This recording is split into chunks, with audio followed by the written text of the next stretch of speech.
Hello everyone, welcome to our channel. Today we're taking a look at the high-grade Universal Century Char's Zaku. Now, I did break the Zaku bazooka before the review, so just don't pay attention to that, okay? Now let's get on with the review. Now, let's start off with the accessories. And for high-grade, it actually has a lot of accessories. First, we have 6 hands, 2 pairs of skirts, 1 plastic, 1 rubber, and a heat hawk and the heat hawk holder. After that, we have a Zaku bazooka and a Zaku machine gun with 2 magazines. First, we have the trigger hands that's going to be used to hold the Zaku machine gun and the Zaku bazooka. Next, we have an open left hand. Why is there only an open left hand? Come on, man. Okay, now for the 2 skirts.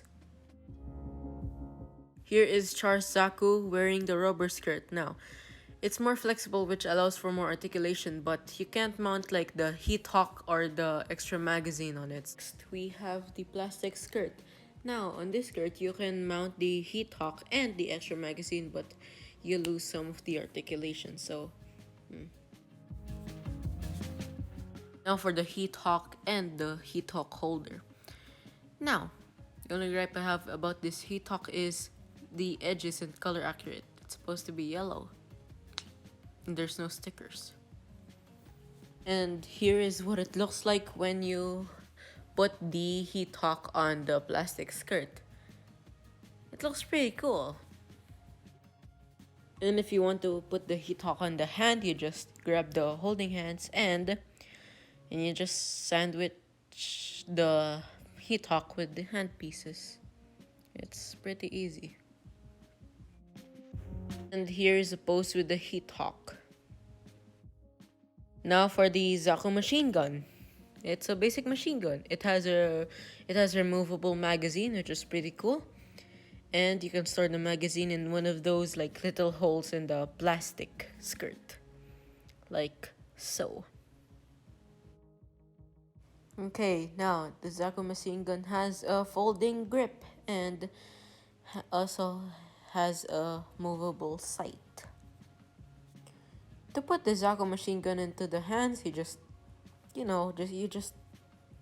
split open the trigger hands and you just sandwich it with the other hand.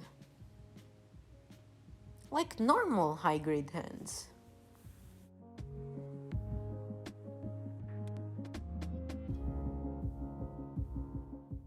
And here is the Zaku machine gun in a pose. Next, we have the Zaku bazooka. It looks pretty cool. And it has a folding grip and it also has a movable sight. To put the Zaku bazooka into a hand, you just pick out the trigger hand and you do the same procedure as you did with the Zaku machine gun.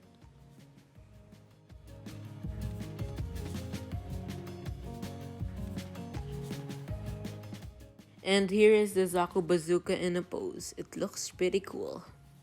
Now onto the articulation. Its head is on a ball joint so it can move all the way around.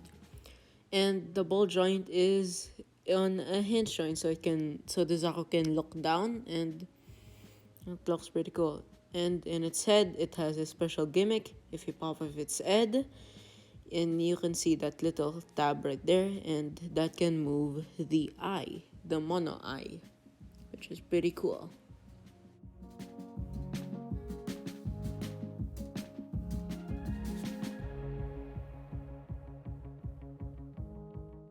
Okay, now onto the arms. It has a hinge joint. I think that's a hinge joint, and it can move like about parallel to the ground. There's a joint here that makes it like swivel 360 degrees, and there are 2 joints there, so you can bend the elbow.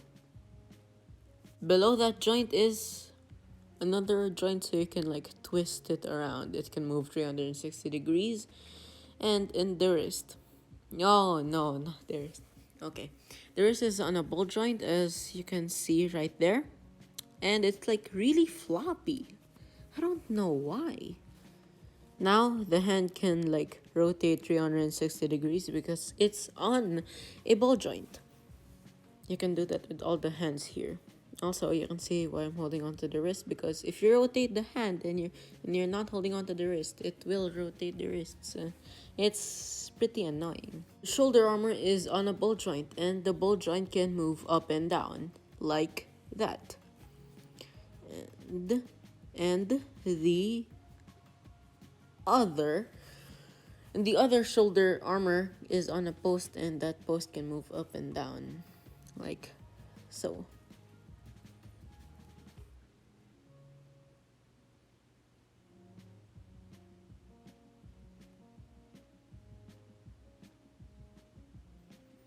The shield can move, and it's get blocks by like the top bit. So yeah. Okay, now the waist. The waist can move 360 degrees, so that's pretty good. It's on a ball joint. Okay, and if you move the waist up a little bit, it can activate more articulation. It can like move up and down now, so that's pretty cool. Also, I forgot.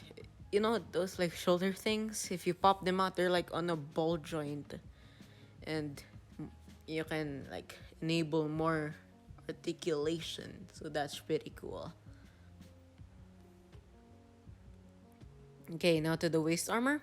That's a ball joint, so yeah. And the butt flap is fixed in place, so that's pretty annoying. And those side skirts are on a post, so they can only move up and down, but only just a little bit. So okay, now onto the legs. This is how far it can kick up.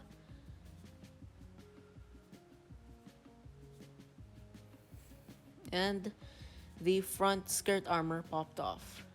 And this is how far it can move back, and it gets blocked by the butt flap. And let's see if I can go to splits, and it looks like it can. So that's some pretty good articulation right there. The legs can swivel, can move 360 degrees, and the bend of the knees, it's two jointed. So that's the first joint, and that's the second joint. Here's a cool thing. The pipe actually bends with the knees. It's kind of like a softer plastic. So, but it's not that pretty if you look at it from the side though. You can see like the workings. To the foot, I don't know what's going on in there. Just, when I built it, it was just like complicated joints and stuff.